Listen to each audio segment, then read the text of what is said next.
Hai anak-anak, Ibu Herti bersyukur karena Tuhan itu baik. Kita bersyukur Tuhan masih mempertemukan kita meskipun kita lewat online ya, kita tidak bisa bertemu ya, tapi kita mau bersyukur karena pemeliharaan Tuhan itu begitu sangat luar biasa. Yuk, pada pagi ini kita mau mendengarkan firman Tuhan ya. Namun sebelumnya kita mau nyanyi, anak-anak pasti tahu. Yuk kita semua menggerakkan badannya, ikutin gerakan di dalam lagu ini dan ikutin lagunya ya, supaya anak-anak bersukacita memuji nama Tuhan. Oke, yuk siap-siap ya.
Tuhan Yesus itu baik.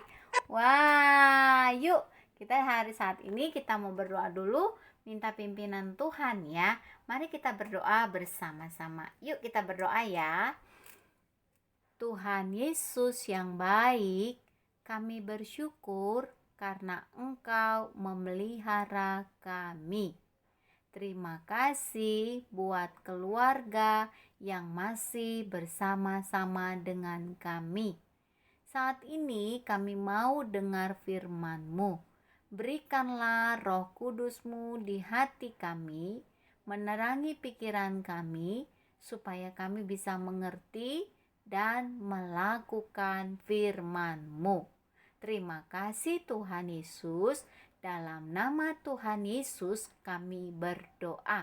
Amin. Yeay, kita mau bersyukur buat Tuhan. Nah, anak-anak, siapa yang memiliki keluarga? Nah, Bu Herti, apa sih keluarga itu? Nah, keluarga itu ya ada yang dibagi menjadi dua. Ya, yang pertama itu ada yang disebut namanya keluarga inti. Apa itu keluarga inti ya? Nah, anak-anak, keluarga inti itu terdiri dari ayah, ibu, dan anak. Ya, itu namanya keluarga inti. Ayah, ibu, dan anak. Oke? Nah, anak-anak, selain itu, Ibu Herti, di keluargaku ada yang namanya kakek, ada yang namanya nenek, ada yang namanya sepupu, ada yang namanya tante, ada yang namanya om, ada yang namanya bude, ada yang namanya pade, ya, ada yang namanya popo, oma, opa. Nah, anak-anak, itu namanya keluarga besar atau keluarga yang lain. Nah, anak-anak, siapa di antara kalian yang masih mengenal siapa itu kakek buyut atau nenek buyut? Nah, Ibu Herti, siapa lagi itu kakek buyut atau nenek buyut? Jadi kakek buyut itu artinya ayah dari kakek kita atau ibu dari kakek kita. Pusing-pusing dah, nggak kenal ya. Kalau Ibu Herti sih sudah nggak punya ya, tapi anaknya Ibu Herti masih punya Mbah Yut, masih sehat ya. Nah, anak-anak, karena mungkin kalian itu tidak mengenal kakek buyut itu, jadi terkadang kalian itu bukan gak sayang ya, karena gak kenal, jadi kalian tuh kurang menyayangi mereka, mengasihi mereka. Tapi kita mau belajar pada pagi ini mengasihi seluruh keluarga besar kita, ya, termasuk itu kakek buyut kita. Ya, meskipun kamu nggak kenal, tapi mereka itu memberikan makna, memberikan sejarah di dalam hidup kita. Nah, anak-anak, di rumah baca ya kitab Rut 1 sampai pasal 4. Rut pasal 1 sampai pasal 4. Wow, banyak banget ya, tapi tidak apa-apa, dibaca, dicicil. Oke? Nah, mungkin per hari bisa satu perikop. Nah, Ibu Herti mau cerita nih ya. Nah, di dalam kitab Rut itu diceritakan ya, ada seorang bapak ya yang bernama ya, bukan seorang bapak, salah ya. Nah, anak-anak, di dalam Alkitab itu ada seorang nenek buyut, berarti ibu dari kakeknya ya. Ini adalah silsilah Tuhan Yesus ya, dimana nenek yutnya itu adalah Rut ya, namanya Rut. Nah, nenek uyutnya Tuhan Yesus ini bukan dari bangsa Israel, tapi dia itu berasal dari bangsa Moab. Nah, bangsa Moab ini bangsa yang tidak menyembah Allah kita ya, tapi dia menyembah Allah-Allah lain yang gak jelas siapa itu Allahnya. Namanya menyembah berhala. Oke, jadi dia percaya sama sesuatu yang lain di luar Allah, yaitu yang kita kenal di dalam nama Tuhan Yesus Kristus. Nah, itu namanya menyembah berhala. Nah, bukan kebetulan ya, memang Rut ini adalah dari bangsa yang tidak mengenal Allah. Nah, loh, kenapa bisa jadi keluarganya Tuhan Yesus? Oh, tidak salahkah itu? Nah, yuk kita simak lagi ya ceritanya ya. Kenapa bisa ya keluarga yang bukan dari keluarga bangsa Israel ini termasuk di dalam keturunan Tuhan Yesus? Nah, anak-anak, kalau kita masih punya kesempatan ketemu dengan kakek buyut kita, yaitu orang tua dari kakek buyut kalian, ya, orang tua dari orang tua kakek buyutnya kalian. Wah, berarti orang tua dari orang tua kakek buyut. Aduh, itu udah keturunan keberapa ya? Mungkin di bawah, mungkin kamu namanya juga nggak tahu ya. Dan katanya semua orang sebelum kalian ada, ya sebelum kamu ada di dalam keluarga itu, mungkin kita kaget. Ada, kalau mungkin ada beberapa orang itu punya farm di belakangnya ya, punya marga di belakangnya itu bisa juga diturunkan dari kakek buyut mereka. Nah, mungkin ada sebidang tanah, ada sekumpulan tabungan yang diwariskan oleh para leluhur. Ya, namanya leluhur, yaitu keluarga di atas, di atas, di atasnya lagi. Oke? Ya, mungkin kamu tidak mengenal, tapi kita mau belajar. Tuhan Yesus punya silsilah. Nah, anak-anak, ceritanya itu begini. Jadi, Ruth itu ya dimulai di Israel.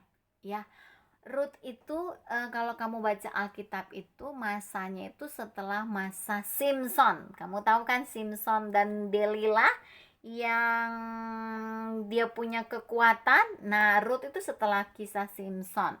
Nah, waktu setelah Simson itu ya, umat Tuhan itu mulai berhenti mempercayai dan taat kepada Tuhan. Jadi mereka itu hidup seperti maunya sendiri, gak mau taat sama Tuhan, gak mau berdoa, gak mau yang namanya membaca kitab Taurat.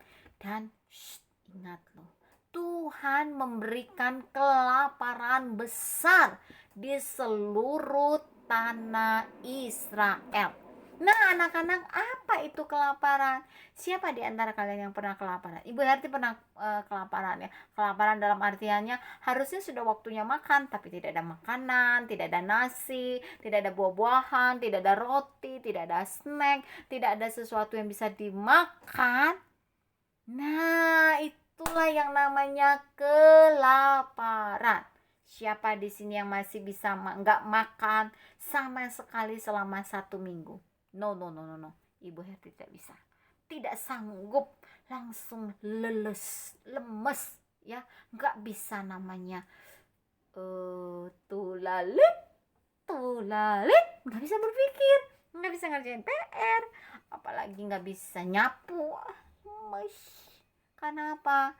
Tidak makan. Bayangkan pada waktu itu kekeringan, kelaparan, gak ada gandum, gak ada sayur-sayuran, semuanya orang tidak bisa makan. Nah, anak-anak, apa yang terjadi?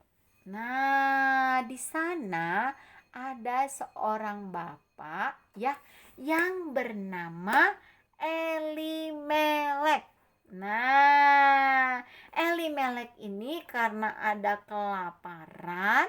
Nah, Elimelek ini punya istri namanya Naomi. Ya, mereka itu tinggal di Bethlehem. Nah, mereka punya 2 anak, namanya Mahlon dan Kilion. Nah, karena di seluruh Israelnya kelaparan, jadi mereka itu seperti merantau. Ya, apa itu merantau ya? Pergi ke tempat lain. Misalnya Ibu Herti dari Medan. Nah, merantau ke Bandung.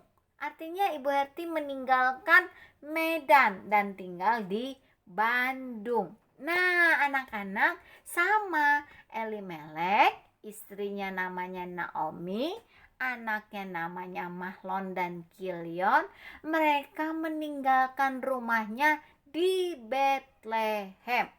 Mereka pergi ke tanah Moab, ya. Walaupun mereka tahu di Moab itu orang-orangnya tidak percaya sama Tuhan. Nah, anak-anak, tapi Bapak Elimelek bersama Ibu Naomi masih tetap pergi karena mereka kelaparan. Nah, mereka tinggal di Moab, mereka mencari makan di Moab, mereka pikir mereka tinggal di sana. Beneran anaknya menikah dengan orang Moab. Ya, jadi Ibu Naomi punya menantu namanya Ruth dan Orpa. Nah, anak-anak, ternyata apa yang mereka bayangkan, apa yang mereka impikan itu tidak seperti apa yang mereka harapkan. Kenapa? Ibu Naomi ya harus kehilangan suaminya. Siapa tadi namanya? Elimelek. Dan kedua putranya Mahlon dan Kilion. Mereka itu meninggal di tanah Moab. Ya, kasihan sekali ya anak-anak ya. Padahal Ibu Naomi itu hanya punya suaminya namanya Elimelek, anaknya Mahlon dan Kilion. Mereka tidak punya saudara yang lain, tapi mereka itu meninggal. Sedih nggak? Sedih sekali Ibu Naomi nangis. Oh, suamiku, oh, anakku, kenapa engkau meninggalkan aku? Oh, Ibu Naomi itu sedih sekali. Karena apa?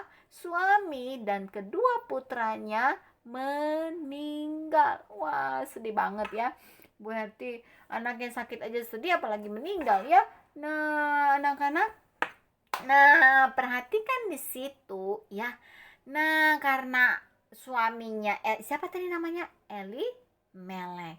Nah, anak-anaknya bernama Mahlon dan Kilion meninggal.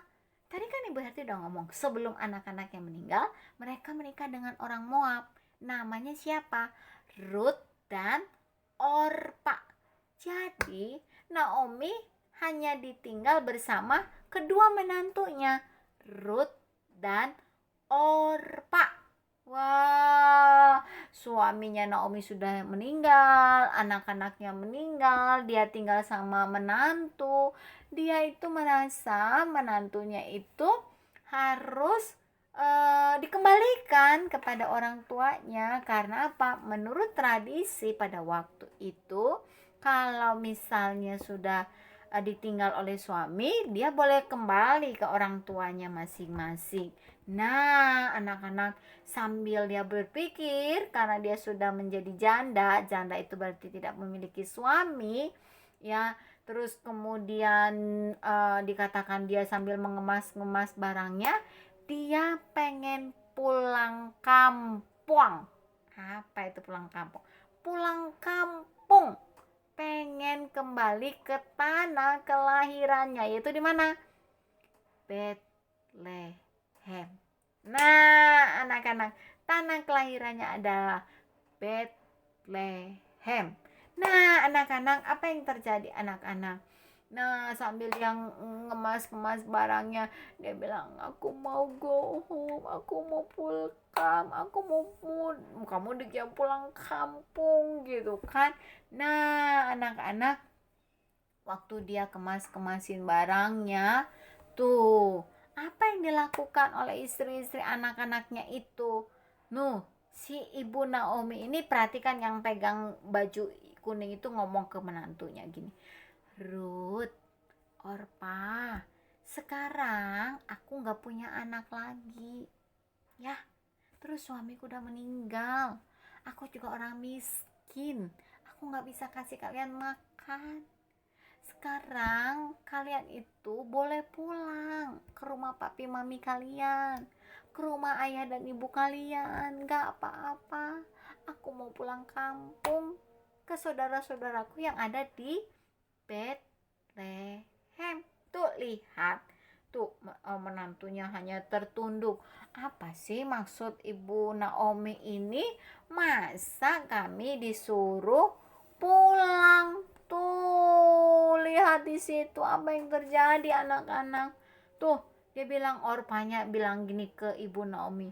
Dia bilang, mama mertua, maaf ya, aku mau pulang aja ke rumah papa mamaku. Tapi menarik sekali anak-anak. Kan tadi dia punya 2 menantu ya. 1 Orpa, 1 Rut. Nah, Orpa ini pulang ke rumah papi maminya. Tapi Rut dia bilang, "Mama, aku gak pengen pulang. Ya, aku gak mau. Aku pengen sama mama. Aku pengen ikut kemana mama pulang, kemana mama pergi. Ya, aku itu pengen ikut kemana mama percaya sama Tuhannya. Aku juga mau percaya sama Tuhan itu. Aku mau sama-sama mama." Si menantunya ini yang namanya Ruth sangat mengasihi Naomi. Ya, Ruth meskipun Naomi itu bukan ibu kandungnya, tapi Ruth itu sayang sekali. Ya, dia tidak meninggalkan. Siapa tadi yang meninggalkan Naomi? Menantunya bernama Orpa. Nah, anak-anak, ini luar biasa sekali. Nah, akhirnya dia pulang kampung. Nah, apa yang terjadi anak-anak ketika dia pulang kampung? Nah, teman-temannya yang ada di mana? Bethlehem. Ya, dia senang sekali, ada namanya yaitu Yerusalem. Nah, dia senang. "Hei, Naomi, kamu akhirnya pulang ke sini ya." Tuh, tapi dia bilang, "Hei, jangan panggil aku Naomi lagi. Ya, tapi panggil aku Mara." Bukan Mara. Bukan. Tapi Mara itu artinya pahit. Sedangkan Naomi itu artinya menyenangkan, happy. Jadi yang namanya Naomi itu artinya happy loh, menyenangkan. Tapi karena suaminya sudah meninggal, anaknya meninggal, dia nggak punya makanan, dia nggak punya rumah, nggak punya tanah, hidupnya itu penuh dengan penderitaan, yang artinya hidupnya itu mengalami kepahitan demi kepahitan. Udah, ganti aja namaku, bukan Naomi lagi, tapi namaku Mara, artinya pahit. Perhatikan ya anak-anak ya, nanti Ibu Herti akan memberikan kuis loh. Nah, anak-anak, perhatikan di sini. Nah, apa yang terjadi anak-anak? Ya, kuasa telah melakukan banyak hal yang pahit ya, yang Allah Maha Kuasa ya.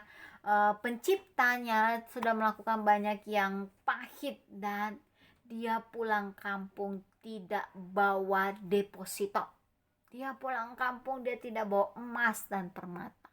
Dia pulang kampung dia tidak bawa rumah yang bagus, tapi dia pulang kampung dengan tangan kosong.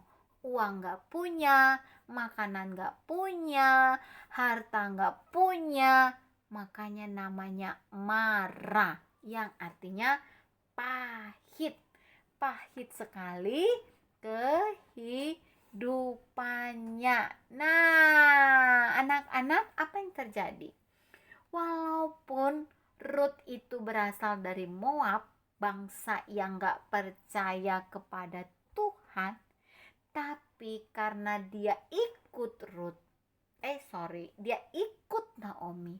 Naomi itu adalah seorang ibu yang percaya kepada Tuhan, senantiasa berdoa kepada Tuhan, dan dia menyembah Allah yang hidup, Allah bangsa Israel. Ya, yang saat ini kita kenal di dalam nama Tuhan Yesus Kristus. Nah, anak-anak, perhatikan, walaupun karena dia percaya kepada Tuhan, nah tadi Ibu Herti sudah ngomong kan, dia sayang kepada mamanya, mertuanya, namanya Naomi, yang diganti jadi Mara itu tadi. Dia gak mau mamanya yang udah tua cari makanan. Tuh, lihat, Ruth itu dia itu bekerja. "Mama, aku mau pergi ya cari makanan, cari gandum." Ya, aku mau pergi ke ladang itu. Biasanya para petani, para pekerja ada sedikit sisa-sisanya. Nah, aku mau ambilin tuh sisa-sisanya. Lumayan kan buat nanti kita makan malam. Oke, Mama. Mama di rumah ya. Tapi itu bukan mama kandungnya loh, tapi mama mertuanya. Tapi Ruth sangat mengasihi Naomi. Karena apa? Tuhan ada di dalam hati Ruth. Nah, anak-anak, dia pergi ke ladang untuk mencari bulir gandum. Nah, di sana ada seorang bapak yang kaya raya. Ya. Nah, dia itu punya ladang gandum. Tuh lihat tuh ada gambarnya kan, itu pohon gandum. Kalau anak-anak nggak tahu ya, dia punya ladang gandum yang luas sekali, yang banyak sekali. Dan dia punya banyak pekerja, banyak para petani. Kalau panen semuanya menyabit ya, mengambil gandum itu sejenis padi. Nah, anak-anak, si Ruth ini kasih tahu ya kepada ibu mertuanya ya, dikasih tahu sama ibu mertuanya kalau di kota itu ada yang namanya Bapak Boas. Bapak Boas ini sebenarnya masih ada hubungan kerabat dengan kekeluargaan dengan Naomi. Dia bilang, kamu pergi aja ke ladangnya Boas. Di sana dia itu orangnya baik ya, dia suka nyisain ya gandum-gandum yang diambil oleh para petani untuk diberikan kepada Bapak Boas. Dan biasanya itu tidak apa-apa, itu bukan mencuri, karena itu milik orang miskin ya. Jadi orang-orang yang tidak punya makanan, kalau para petani sudah panen, sisa-sisanya boleh diambil. Jadi bukan mencuri ya, tapi itu milik orang miskin. Nah, anak-anak, apa yang terjadi? Tuh, waktu si Bapak Boas ini ketemu sama Ruth, dia lihat, aduh, kasihan sekali itu.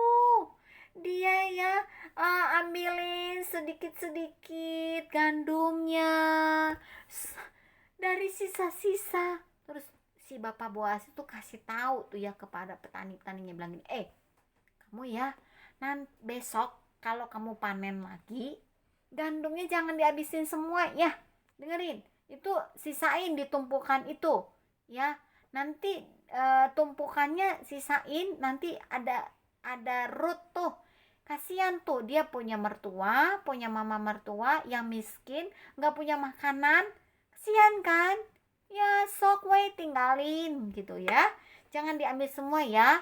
Itu milik orang miskin. Ih, bener loh anak-anak. Papa Boas ini baik banget orangnya. Dia itu suka menolong, suka mengasihi orang-orang yang miskin tuh anak-anak. Kalau kamu punya makanan lebih, jangan pernah lupa kepada orang-orang di sekitar kamu yang tidak punya makanan ya, yang sulit sekali mendapat makanan. Apalagi sekarang zaman corona, banyak orang yang kehilangan pekerjaan. Jangan suka buang-buang makanan, tapi makanan itu diberikan kepada orang lain, seperti Bapak Boas. Nah, anak-anak, apa yang terjadi anak-anak? Waktu Ruthnya pulang ya, dia ngomong ke Naomi. Naomi itu siapa? Ibu mertuanya. Dia katakan bahwa Boas itu baik banget ya.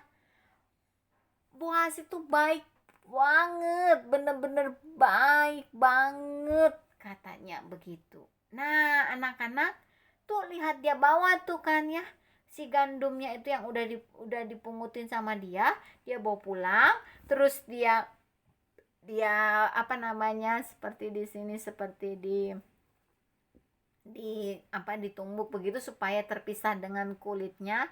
Dia masak, terus dia kasih tahu, mama mertua Naomi, ada seorang bapak yang punya ladang gandum, dia baik.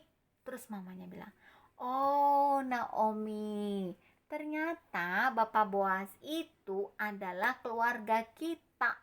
Sebenarnya dia punya kewajiban, ya kewajiban, kita kan sudah tidak punya suami, jadi dia punya kewajiban untuk menebus kita.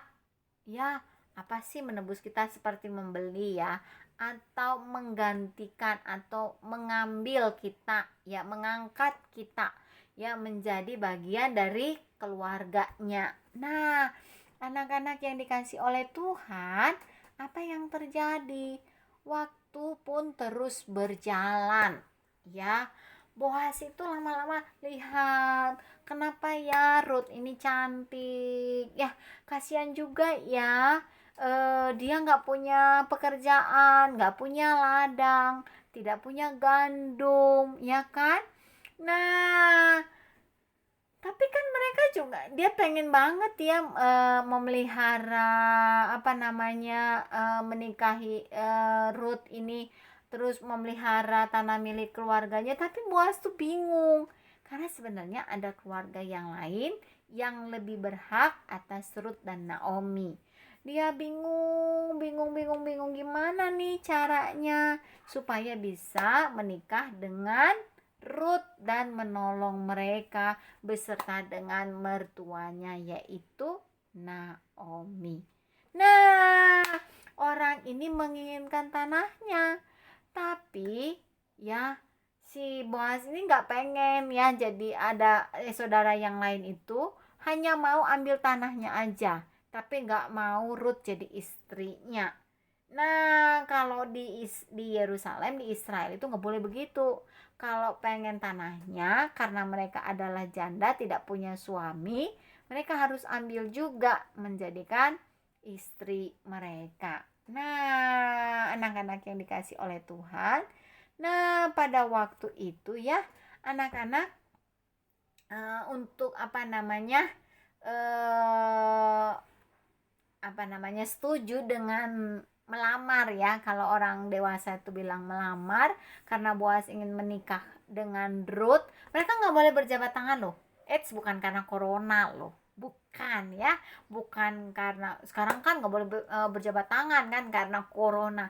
Tapi di sana itu adat istiadatnya, kebiasaannya nggak boleh berjabat tangan. Jadi Bapak Boas ini ambil sendalnya yang sebelah, terus dia kasih nih sama Ruth ya, di depan umum, di depan orang-orang yang lain. Nah, dia bilang apa? Dia mau menjadikan Ruth menjadi istrinya. Nah, jadi ada perjanjian nih kalau pada waktu itu. Dia nggak boleh buat tangan loh ya, tapi sandalnya sama-sama dipegang. Nah, sekarang bukan hanya Ruth, tapi dengan Naomi sudah menjadi keluarga Boas. Karena Ruth sudah menikah dengan Boas. Tuh anak-anak, Ruth itu mengasihi Naomi. Meskipun dia sudah menikah dengan orang lain, tapi dia tetap membawa Naomi. Nah, anak-anak, kasihnya begitu besar kepada keluarganya. Nah, anak-anak yang dikasih oleh Tuhan, tadi Ibu Herti sudah janji kan? Nah, Tuhan memberkati Ruth karena Ruth ini sudah percaya kepada Tuhan, mau hidupnya berubah, mengasihi keluarganya, taat kepada Tuhan, taat kepada mama mertuanya. Dia menemukan suami yang baik bernama Boas. Tuhan menganugerahkan, memberikan mereka seorang anak, yaitu bernama Obed. Ya, nah Obed ini kalau kamu baca nanti silsilah Tuhan Yesus itu adalah Dia adalah dari keturunan Daud, ya, raja besar di Israel. Nah, anak-anak, apa yang terjadi? Dia diberi nama anak, namanya Obed. Nah, itu adalah keturunan dari Daud. Nah, kalau kamu baca di dalam kitab Injil Matius pasal yang pertama, silsilah Tuhan Yesus, di sana dituliskan apa? Tuh, ternyata Obed itu adalah kakek buyut dari Tuhan Yesus Kristus yang sudah mati di atas kayu salib. Yesus datang waktu dia sebelum disalib, dia lahir ke dunia ini. Dia lahir melalui garis keluarga Daud, ya, yang menjadi raja, dan Daud itu berasal dari keturunan Obed. Obed itu adalah anak Rut dan Boas. Nah, anak-anak luar biasa, ya. Kita tidak boleh melupakan leluhur kita. Kita tidak boleh melupakan keluarga besar kita, ya. Kita harus mengasihi mereka. Meskipun mungkin kita tidak mengenal mereka, minimal kita bisa bertanya kepada ayah dan ibu kita. Sama seperti firman Tuhan pada saat ini. Allah memilih garis keturunan Yesus Kristus dari bangsa yang tidak percaya kepada Allah menjadi percaya kepada Allah. Rut yang setia menemani Naomi sampai akhir hidupnya, mengasihi Naomi, ya, karena cintanya itulah Allah mengangkat dia dalam garis keturunan Yesus Kristus. Anak-anak, bagaimana dengan kita? Apakah kita mengasihi papa mama kita? Mengasihi kakek dan nenek kita? Mengasihi om dan tante kita? Mengasihi para sepupu kita yang Tuhan tempatkan di dalam keluarga kita? Anak-anak, mari kita hidup rukun, mari kita mengasihi mereka. Karena apa? Bukan karena kebetulan mereka ada di tengah keluarga kita, tetapi Tuhan sudah memilih orang-orang tersebut menjadi bagian keluarga kita. Mari kita mengasihi mereka semua, sama seperti Tuhan Yesus yang tidak melupakan leluhurnya, kakek buyutnya, keluarganya, dan Alkitab. Ini menarik sekali anak-anak. Alkitab mencatat keluarga besar Tuhan Yesus. Anak-anak kalau punya waktu baca Injil Matius pasal yang pertama. Di sana lengkap sekali, ya, bagaimana keluarga Tuhan Yesus itu utuh dan Allah menggenapi janjinya. Ingat anak-anak, di dalam rumah kita harus ada Yesus yang tinggal di dalam keluarga kita, supaya kita bisa saling mengasihi, tidak hanya bertengkar. Meski ketemu terus dengan papa mama tidak ribut, meski ketemu terus dengan adik kakak koko cici ataupun dede tidak bertengkar, tapi kita mengasihi mereka, karena itulah kebaikan Tuhan menempatkan mereka menjadi keluarga kita. Yesus di dalam rumahku. Yuk kita nyanyikan pujian ini bersama-sama ya. Yuk.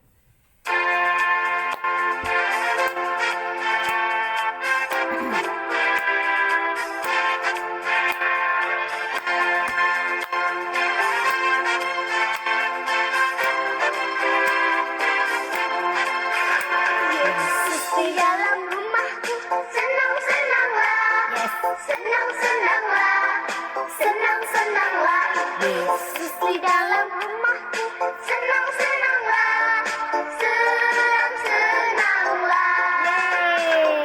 Jesus in the family, happy happy home, happy happy home, happy happy home. When Jesus in the family, happy happy home, happy happy home.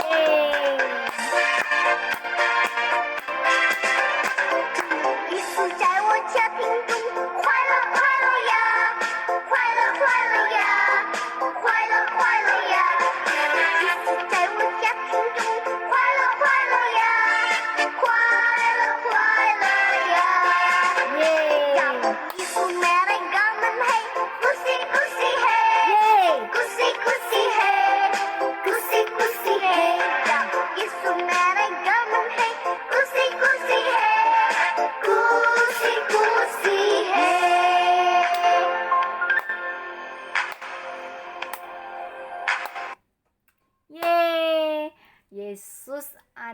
di dalam rumah kita, memberikan kita saling mengasihi, saling menyayangi, saling menghormati, dan kita bisa memperhatikan keluarga-keluarga kita yang lain, ya, sama seperti di dalam Alkitab. Semua keluarga Tuhan Yesus dituliskan di dalam kitab Injil Matius pasal yang pertama. Anak-anak belajar mendoakan anggota keluarga kita, belajar mendoakan papa mama, belajar mendoakan kakek nenek, om tante, sepupu, meskipun mungkin tidak bisa bertemu sesering sebelum corona, tapi kita mengasihi semua keluarga kita. Mari kita berdoa. Yuk kita berdoa. Tuhan Yesus, terima kasih buat papa mama, buat kakek nenek, buat para buyut kami, om tante, para sepupu yang Tuhan berikan dalam hidup kami. Sama seperti Tuhan Yesus yang tidak melupakan keluarganya. Semuanya tercatat di dalam Alkitab. Tuhan, kiranya kami bisa seperti Tuhan Yesus, yang semua janjimu tergenapi. Meskipun Ruth bukan orang yang percaya, tapi hidupnya mau berubah. Dia mau mengasihi Naomi dan dia mau percaya kepada Tuhan. Tuhan, ajarlah kami mengasihi keluarga kami. Terima kasih Tuhan Yesus. Dalam nama Tuhan Yesus kami berdoa. Amin. Oke, anak-anak yang dikasih oleh Tuhan, terima kasih. Biarlah anak-anak tetap sehat, tetap bersukacita, dan jangan lupa saling mengasihi di dalam keluarga kita. Hadirkan Yesus senantiasa di dalam rumah kita. Tuhan Yesus memberkati kita semua, dan kita akan ketemu di lain waktu, dan Tuhan Yesus memberkati anak-anak semuanya. Sampai jumpa, Tuhan memberkati.